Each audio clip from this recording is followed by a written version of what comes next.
What's up guys, welcome to another MOTOBOB video. It's a truly miserable day in London today, and that means I've chosen a truly miserable topic of conversation for this video, which is motorcycle security and how to stop your bike getting nicked. I had a couple of attempted thefts on my bike last year, so I spent a lot of time researching how to stop it getting nicked. And I thought I'd put together all my thoughts into one video in the hope that it might help somebody else avoid getting their bike nicked. And before we start, it's really worth talking about how most bikes get stolen, because you need to understand that before you can start taking preventative steps. The key thing being that really it doesn't seem like a lot of bikes get started before they're nicked. So things like immobilizers and worrying about the ignition and all that kind of thing, in my mind, don't make a great deal of difference, because it seems like bikes are either lifted into the back of a van. Oh dear, road closed. What's going on here?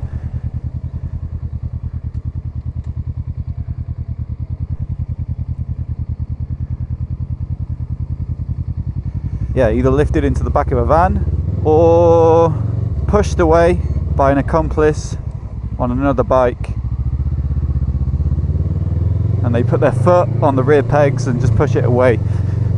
I think probably lifting into a van might be more common outside of London, but certainly in London a van's not a particularly good getaway vehicle, whereas if it's been pushed by another bike, you can just ditch the bike you're stealing on the floor and zip away and cut through the traffic, and it's pretty hard for police to follow you.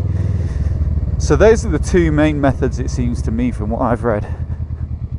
The easiest tool that bike thieves can use and get hold of is bolt cutters, so puny chains and that kind of thing don't really work, but also the battery powered angle grinders are quite cheap nowadays. Certainly 50 quid on one of those from B&Q is gonna pay for itself pretty quickly when you're stealing Ducatis or whatever. So got to keep that in mind through the rest of this video. But also, obviously, a lot of bikes are stolen in the middle of the night when there are fewer people around and you've got the cover of darkness. So most folks keep their bikes at home overnight, and that's the first tip, is just be strategic about where you're keeping your bike. Outside of London, that means sticking it in your garage usually, if you've got one. And the key to that is not being lazy. Like, let's say you're tired when you get home and you just want to have your dinner or whatever. Make sure you put your bike away before you do it, no matter how knackered you are, because it only takes a minute to whip a bike away, especially if it's not locked up properly. The reality in London, of course, is that a lot of these buildings were built before cars were, mainstream. And then a lot of the buildings around the residential parts of London are split into multiple flats in what used to be just one house. 3 or 4 flats in the same building, so there's nowhere near enough garages to go around. You can rent them from the council, but the waiting lists are huge. They tend to be a bit of a walk from where you live, and it's like 100 quid a month or something, near enough. So over the year it's over £1,000 that you're spending on your bike just to keep it safe. So garages aren't practical for everybody, and that means that you're going to have to either find somewhere to keep it off the road if you can. So a back garden might be good, especially if your bedroom's at the back and you can keep an ear out in the night. Front garden, bit more visible there, but you might have some bushes and stuff, and it also takes a bit more balls to steal it from the front garden. And your last option is to keep it on the street, which is the worst of all of those. But if you do park it on the street, make sure it's a busy area if you can, well lit, so people might see it being stolen, and also near to where your residence is, so that you've got a good chance of hearing it. But the key factor with all these locations is have something decent and sturdy to chain the bike to. So that's number one, be strategic about that, think about all those different things. Number 2 is also using that same mentality when you're out and about. So I commute every day and I try and park it somewhere busy. There's a lot of people around, there's a lot of other bikes, and let's face it, if you've got enough locks on a 10-year-old Kawasaki ER6, there's probably going to be something more worthy of nicking with fewer locks on it.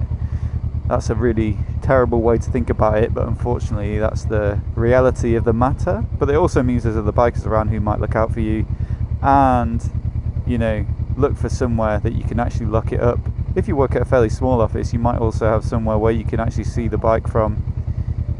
So that might be something to think about. But always think about, you know, is this an ideal place for a thief to nick a bike from? You know, somewhere quiet with plenty of cover, CCTV as well. I mean, it's pretty hard to catch a motorbike thief with CCTV because a lot of them use fake plates and they got helmets on. But, you know, as many factors as you can to make it as difficult as possible. Number 3, when you're parking at home, is to make sure that you're not being followed. So especially the really nice bikes. If you're riding a really expensive Panigale or something like that, or even, you know, just a nickable sports bike. I know there's a lot of scaremongering with bike theft, and sometimes I feel like it gets a bit over the top, but just be aware when you're parking up, if there's been somebody behind you for a few streets and you're down a fairly quiet street where there's not normally anyone following you, maybe pull in at the side of the road and see if they go past you, or do a U-turn, or take a slightly different route and just see if they stay on your tail. It sounds a little bit over the top, but I've heard of it happening, and certainly when I was at uni, a couple of mountain bikes got nicked from our house at night, and then next day my housemate said, oh, I thought it's kind of strange that van was following me so closely behind yesterday.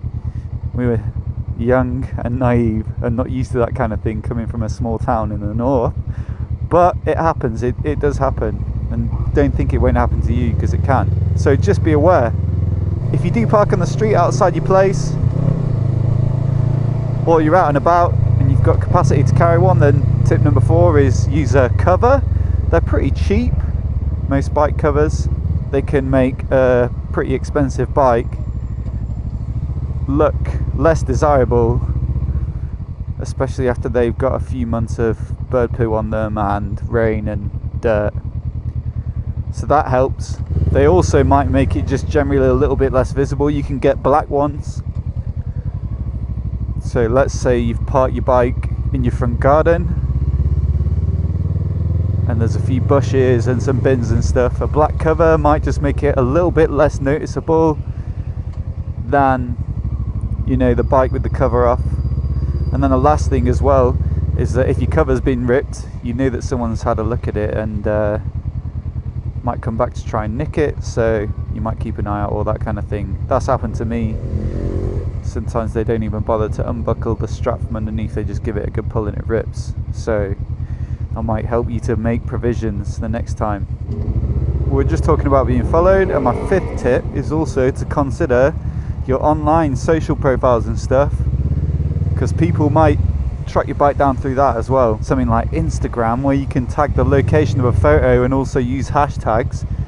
You know, if you put in hashtag Panigale and then checking in on your street and a lovely picture of your expensive bike, you're not really doing yourself any favours. So, you know, be cautious about tagging locations. Maybe if you do want to do that, use something broad like London. And if you know you really want to be careful, make your profile private. There's no harm in doing that. Keeping your bikes better than getting buttloads of followers, isn't it? This is another one of those things as well where people think it won't happen, that people don't actually use social to track down bikes and steal them, but you read about it happening quite a lot. Not just motorbikes, push bikes as well, because they're quite expensive. And there's definitely police reports of social networks being used to track that kind of thing down. So like I say, be careful about that kind of thing. Those are some of the tips for trying to minimize the chances of somebody finding your bike in a vulnerable position, tracking it down, spotting it as they're driving past. Tip number 6 is get a massive chain and chain it to something immovable. So I've got an Almax and it was pretty expensive. It's probably going to cost you with the padlock like 300 quid or something, but or 250, something like that. But it is a big old heavy chain. There's a bit of debate as to whether you can cut through one. You almost certainly can't with bolt cutters. You probably can with a disc cutter, an angle grinder, but it'll take a while. Personally, I think the level of effort it would take to cut a Almax and a few disc locks versus the value of this bike just doesn't add up for a lot of motorbike thieves. So you're going to try and make the level of security disproportionately risky and too much hassle versus the value of your bike. It can be a little bit tricky to carry an Almax around. They are really heavy, if you've got a big bike and a top box, you might be okay. If not, it might be worth buying a couple and leaving one at home and one where you commute to. But make sure you lock it to something seriously sturdy. Not like a thin railing, but like a decent ground anchor or a lamp post or a, you know, proper designated motorcycle railing, security railing like you get in this borough, back in Camden Borough rather. There's quite a few of those in the motorcycle bays, so you know that they won't be cuttable. But basically don't lock it to something thinner than the chain itself, because they'll just cut that and then carry it away. As I say, they're really expensive, but I've read that the amount that your insurance will increase by if you claim is going to be more than that, isn't it? It's going to be more than the cost of an Almex chain. And the good thing is, that's with you then for years. A chain's not something that you need to replace every season, is it? Whatever bike you have, you can have that. And let's say you use it for 10 years. 250 quid sounds like a lot up front, but £25 a year is quite a cheap way to make your bike really a lot more secure than it would be with a thin kind of Oxford chain or something like that, which, to be honest, they're a waste of time in my eyes. You can cut those easily. So tip number 7 is to get some disc locks as well. It's not always practical to take a big chain with you, but you can stash a few disc locks under the saddle, and that's better than nothing. They're not great because, as I say, the bike could just get picked up and chucked in a van, but you can't rely on the steering lock alone. They're so easy to break. Check out some other videos on YouTube, just search for motorcycle steering lock, and you'll see that people just sit on the bike, put their foot on the handlebars, and the single human leg is all it takes to break a steering lock in most cases. So you're going to need disc locks as well to stop people pushing it away. Tips for disc locks are that I would get an alarmed lock. So typically they'll sound a fairly piercing alarm that goes off when it detects a vibration. So if someone nudges your bike, or maybe they're having a good go at the chain and it rocks the bike a bit, or maybe they're attacking the lock itself, it's going to draw attention. And certainly in an area like this, it's not ideal if you're trying to nick a bike, is it? So that's just another thing you can do.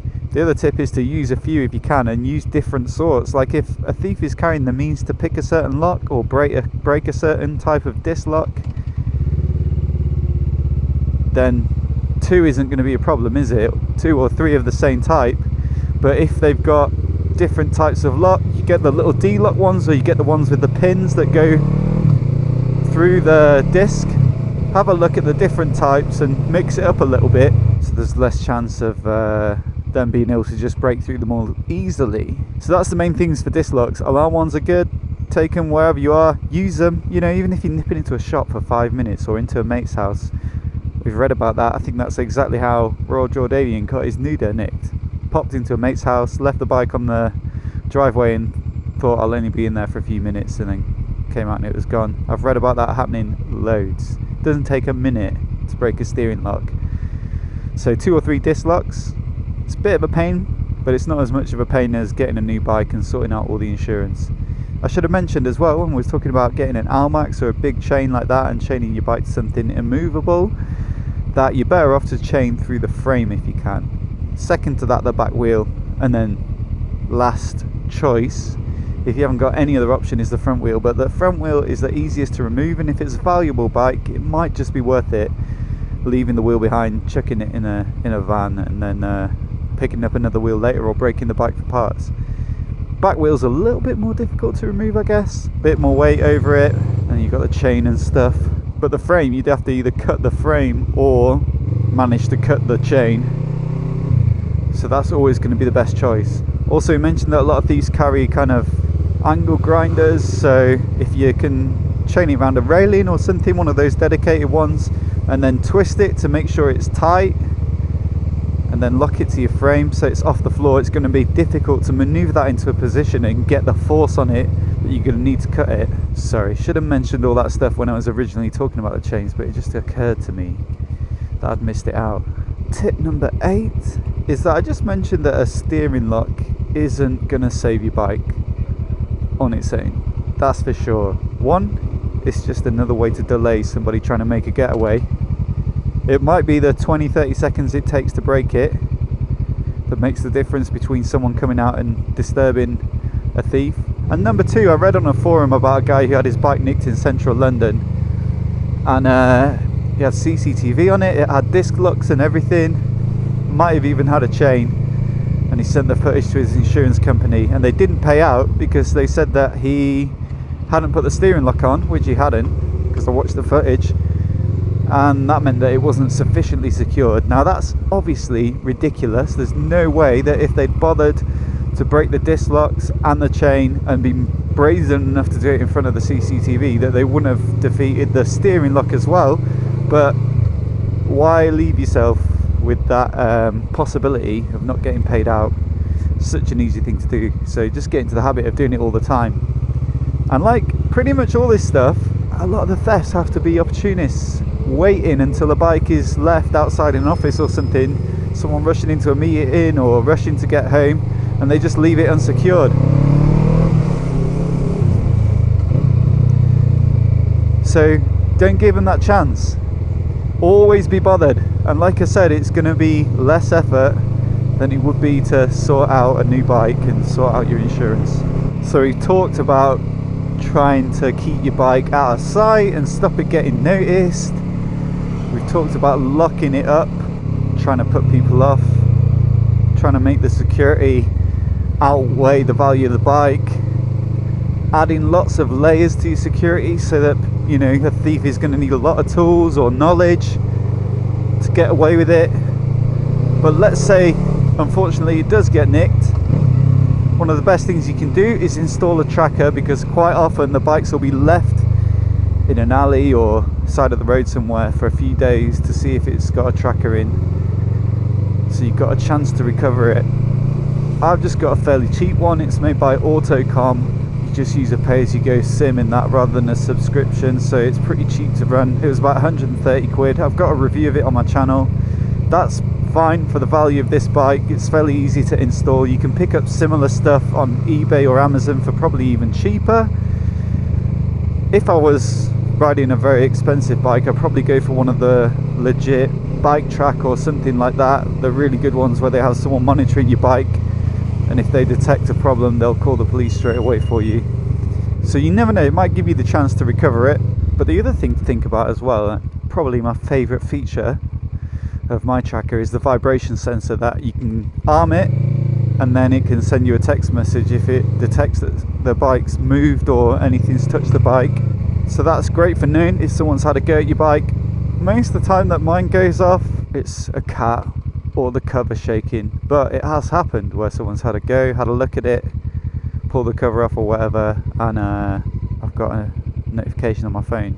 It's not that I would necessarily go out and tackle somebody, but it's always good to know if there's something like that happened, so that, as I said earlier, you can think about why that's happened, whether they're going to come back, that sort of thing. Also, if you do have to just leave it on the disc locks, let's say you got 3 disc locks, 4 disc locks or whatever on it outside a cafe, outside a shop. If you get a text saying that vibration's been sensed on your bike, you've probably got enough time to disturb somebody, especially if you're in a public place. Like, I would not advocate going out in the middle of the night trying to tackle some bike thieves. You only have to look at recent news last year to see somebody getting stabbed for doing so. It's just not worth it. It's horrible to read about, it's really sad, but it's certainly not worth your life, your motorcycle. But as I say, good to know if somebody has had a go, and in a public scenario might give you a chance to disturb somebody, or you might shout out the window, you know, something like that. Or, haven't really mentioned this, but you could call the police. In my experience actually as well, police were quite good in Southwark, despite what most people will say. Once when the alarms went off on my bike, neighbours called the police and they were actually there really quickly. Not quick enough to catch somebody, but still, they do come out sometimes. I think they probably get a bit of a hard time about that kind of thing, but that's not my experience. It's also worth mentioning, if you do get one of these cheap ones with a vibration sensor, you can add that number, the number of the pay-as-you-go SIM, to your phone as a contact, and then assign a specific ringtone to it, so that when it does go off in the night or whatever, you can assign quite a loud, long ringtone to make sure it wakes you up, or just that you recognise it straight away. Last thing is number 10. I'm going to do that so I don't have to take both hands off the bar. is set up some cheap CCTV, whether you keep your bike in a garage, outside work if you can, in the garden. It's always going to be useful to know what's happened. So number one, to calm your nerves, your cover might have come off and it might just be the wind blowing it off and you forgot to buckle it up. That can be quite stressful if you think someone's had a go at your bike. But also number two, as I've said earlier, if you notice that your cover's ripped, or you've got a notification from your tracker, that kind of thing, then you can check it out and see what was happening and get an idea of how you can change things up to make sure your bike doesn't get nicked. It doesn't have to be expensive. The CCTV that I had for a while was just an old iPhone that I had sat in a drawer. You can probably get something similar for Android as well, but I just used an app called Manything, which means monitor anything.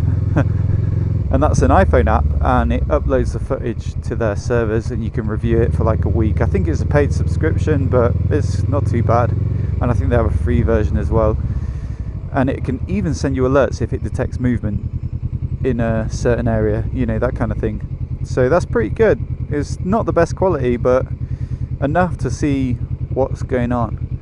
You can take it a step further and get something like a Nest Cam. Nest Outdoor Cam's quite good. That's like a waterproof one, whereas the phone you have to sort of tape it to the inside of the window or something like that. But there are lots of options out there. Places like Maplin as well sell some pretty affordable Wi-Fi CCTV cameras, and I think you can just record to your own hard drive or something like that rather than uploading to the cloud. But there's loads of cheap options out there. It's pretty affordable nowadays, and as I said, it can potentially help you out. The chances of catching someone giving that footage to the police, like I say, most of the time the thief's going to be wearing a helmet, so it's not really going to help you, is it? But more for your own sake. Anyway, that's pretty much it. The fundamentals: put buttloads of security on your bike, make it not worth the hassle, and just be thoughtful about it. Don't just assume it won't happen to you or that you can't be bothered that day, because it can happen. Almost certainly with a nice bike it will happen, so it's better just to be prepared. I didn't really talk about, as I said, immobilizers and that kind of thing, because I don't believe that they're that much use, certainly from what I've read about thefts in London. I also didn't talk about alarms. I don't have an alarm as such, just the disc alarms and then the silent alarm in the tracker, I suppose. But if anyone's got thoughts on stuff I've missed or recommendations for good alarms, that kind of thing, please do let me know about them in the comments below, both for my sake and everybody else's that watches this video. I'll pin the best comments. I always try and do that. If anyone's got any particularly good tips, try and pin them to the top of the comments section for others to see. And if you're new here and you want to see more videos like this, then please do click subscribe.